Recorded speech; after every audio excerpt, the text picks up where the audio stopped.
warahmatullahi wabarakatuh. Perkenalkan, nama saya Alia Abida dengan NIM D1B120158, mahasiswa program studi S1 Farmasi Universitas Megarizki Makassar. Saya akan memaparkan beberapa materi terkait mata kuliah wawasan ilmu farmasi. Berikut beberapa materinya.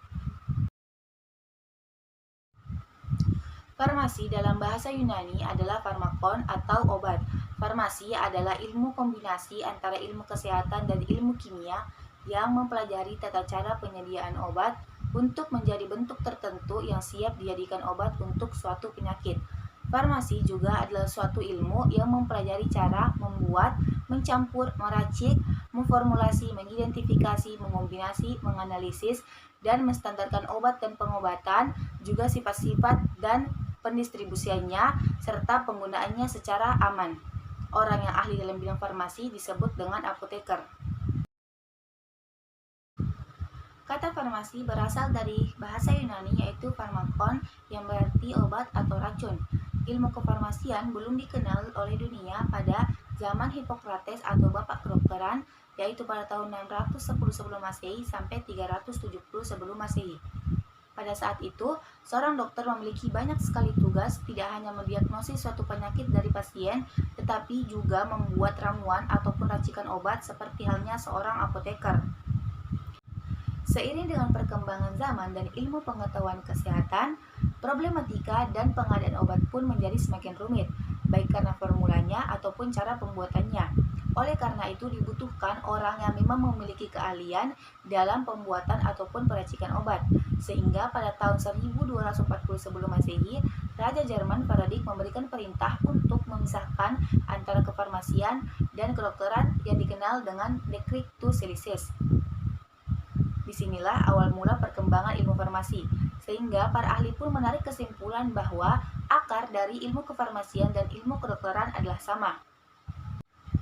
Pada mulanya, ilmu farmasi berkembang dari para tabib yang menggunakan cara tradisional yang berkembang di Yunani, Timur Tengah, Asia Kecil, Cina, dan wilayah Asia lainnya. Awalnya, ilmu pengobatan hanya dimiliki oleh beberapa orang tertentu yang diturunkan secara turun-temurun dari keluarganya. Perkembangan ilmu farmasi mulai berkembang hampir ke seluruh dunia, mulai dari Inggris, Amerika Serikat, dan Eropa Barat. Sekolah tinggi ilmu farmasi pertama didirikan di Philadelphia, Amerika Serikat pada tahun 1821. Yang pertama ada Paracelsus yang berpendapat bahwa membuat sediaan obat harus dulu diketahui zat aktifnya, dan dia membuat obat dari bahan yang telah diketahui zat aktifnya. Yang kedua ada Hippocrates atau yang lebih dikenal dengan bapak kedokteran. Dalam praktek pengobatannya telah menggunakan lebih dari 200 jenis tumbuhan. Yang ketiga ada Claudius Galen yang menghubungkan antara penyembuhan penyakit dengan teori kerja obat yang merupakan bidang dari ilmu farmakologi. Logo farmasi ini tidak pernah terlepas dari sejarah yang menyertainya. Beberapa sumber menyebutkan bahwa logo ular dan piala ini dikaitkan dengan lambang Saint John pada abad 1 sebelum Masehi. Pada saat itu Saint John diberi racun dengan menggunakan piala. Dugaan lain mengungkapkan bahwa sebenarnya bukan piala yang dililiti oleh ular melainkan mangkuk Higeia. Simbol ini telah digunakan di Italia pada tahun 1222 untuk merayakan ulang tahun ke-700 Universitas Padua, kampus pioner untuk jurusan kedokteran dan hukum yang ada di Eropa. Pada tahun 1796, mangkuk yang dililiti oleh ular dipercaya berasal dari mitologi Yunani yang disebut dengan mangkuk Higeia. Higeia adalah nama dari putri Aesculapius dan dewi kesehatan. Pada saat itu, Aesculapius adalah dewa penyembuh dan dewa kesehatan. Karena kemampuannya dalam menyembuhkan orang, Zeus takut Aesculapius akan membuat manusia menjadi kekal. Oleh karena itu, Apollo, anak dari Zeus, membunuh Aesculapius dengan menggunakan petir. Setelah membunuhnya, Apollo membuatkan kuil untuk Aesculapius. Tetapi pada saat membangun kuil tersebut, Apollo menemukan ular yang kaku dalam keadaan mati. Anehnya, ketika Apollo mengambil ular tersebut dan menjatuhkannya kembali, ular tersebut tiba-tiba bisa merayap. Kejadian ini diartikan sebagai penyembuhan dan penghidupan kembali dari Aesculapius. Oleh karena itu, Higeia, putri dari Aesculapius, disebut sebagai simbol penyembuhan.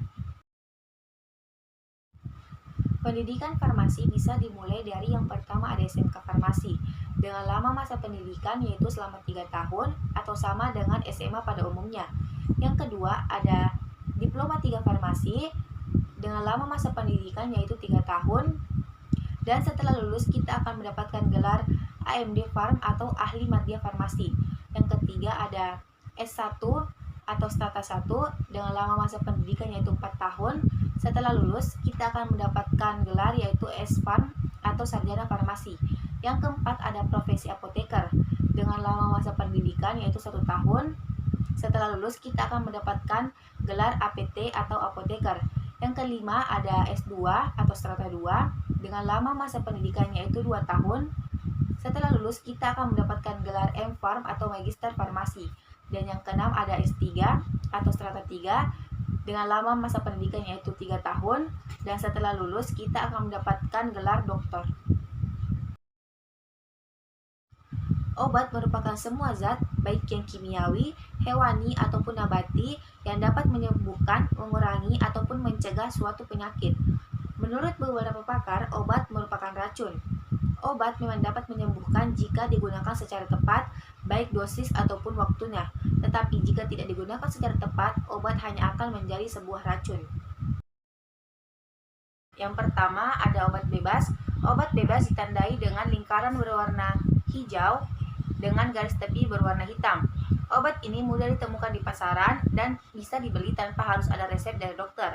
Yang kedua ada obat bebas terbatas.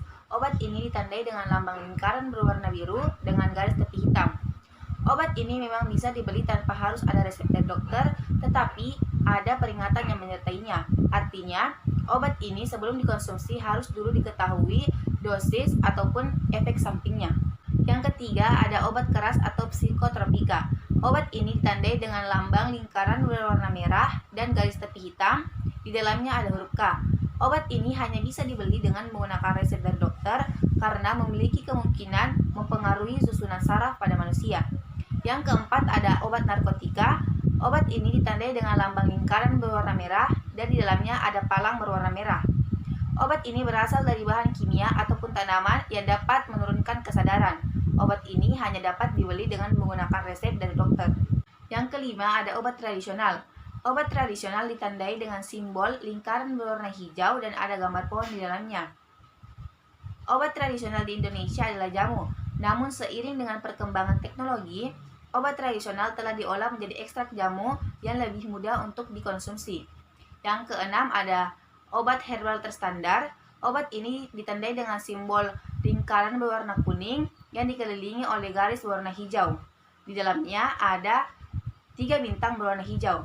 Obat herbal terstandar telah melalui uji praklinis untuk mengetahui manfaatnya. Yang ketujuh ada fitofarmaka. Simbol dari fitofarmaka hampir mirip dengan obat herbal terstandar atau OHT. Perbedaannya ada pada gambar yang ada di dalam lingkaran. Jika di fitofarmaka, gambarnya itu adalah snowflakes yang berwarna hijau.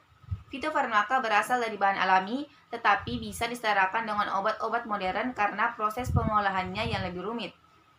Meskipun berasal dari bahan alami, tetapi fitofarmaka telah melalui uji praklinis dan memenuhi syarat. Rute pemberian obat ada 9. Yang pertama, diminum atau oral. Yang kedua, diberikan melalui suntikan ke pembuluh darah atau intravena, ke dalam otot atau intramuskular, ke dalam ruang di sekitar sumsum tulang belakang, atau di bawah lidah. Yang ketiga, ditempatkan di bawah lidah atau antara gusi dan pipi. Yang keempat, dimasukkan ke dalam rektum atau dubur. Yang kelima, ditempatkan di mata atau telinga.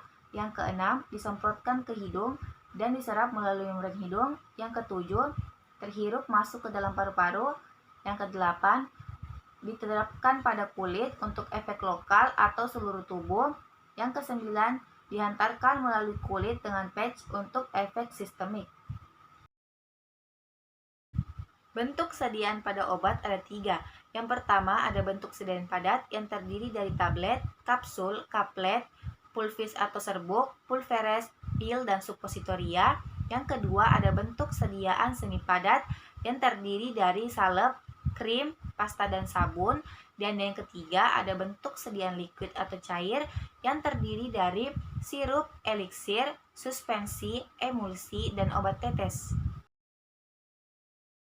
Resep adalah permintaan tertulis dari seorang dokter, dokter gigi, ataupun dokter hewan yang telah diberi izin berdasarkan peraturan perundang-undangan yang berlaku kepada seorang apoteker pengelola apotek untuk menyiapkan dan atau membuat, meracik, serta menyerahkan obat kepada pasien. Pembagian suatu resep ada 5. Pertama, tanggal dan tempat ditulisnya resep atau inskriptio. Kedua, aturan pakai atau signatura. Ketiga, paraf dokter atau subskriptio. Keempat, tanda buka penulisan resep dengan R garis miring atau invensatio. Kelima, nama obat, jumlah dan cara membuatnya atau prescriptio atau ordinatio. Komponen pada resep ada 4, yaitu yang pertama ada inskriptio, yaitu alamat penulis resep yang mencakup identitas dokter penulis yang terdiri dari nama, alamat, SIK ataupun SIP, tempat dan tanggal penulisan resep, dan tanda pembuka untuk resep, yaitu R garis miring. Yang kedua ada prescriptio, yaitu perintah dan pesanan yang mencakup nama obat, bentuk sediaan, jumlah, dan dosisnya.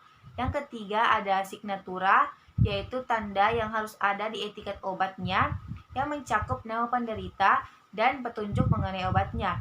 Yang keempat ada subskriptio, yaitu tanda tangan ataupun paraf yang membuktikan bahwa resep tersebut sah. Penyimpanan resep dapat dilakukan dengan cara yang pertama, resep asli dikumpulkan berdasarkan tanggal yang sama dan diurutkan sesuai nomor resepnya. Yang kedua, resep yang berisi narkotika dipisahkan atau digarisbawahi dengan tinta berwarna merah. Yang ketiga, resep yang berisi psikotropika digarisbawahi dengan tinta berwarna biru. Yang keempat, resep dibandel sesuai dengan kelompoknya. Yang kelima, bandel resep ditulis dengan tanggal, bulan, dan tahun yang mudah dibaca dan disimpan di tempat yang telah ditentukan. Yang keenam, penyimpanan bandel resep dilakukan secara berurutan dan teratur sehingga mudah pada saat penelusuran. Yang ketujuh, resep yang diambil dari bandel pada saat penelusuran harus dikembalikan pada bandel semula tanpa mengubah aturannya atau urutannya. Yang kedelapan, resep yang telah disimpan selama lebih dari 3 tahun dapat dimusnahkan sesuai dengan tata cara pemusnahannya. Penyimpanan resep dalam jangka waktu tertentu harus segera dimusnahkan.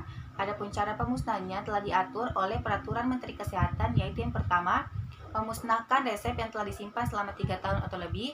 Yang kedua, tata cara pemusnahannya, yaitu resep narkotika dihitung lembarannya, resep lain ditimbang, resep dihancurkan, dikubur ataupun dibakar. Yang ketiga, membuat acara tentang pemusnahan resep sesuai dengan format yang telah ditentukan. Itulah pemaparan materi terkait tugas akhir saya pada mata kuliah Wawasan Ilmu Farmasi. Lebih dan kurangnya mohon dimaafkan. Akhirul kalam, minallahi musta'an walitiklan. Assalamualaikum warahmatullahi wabarakatuh.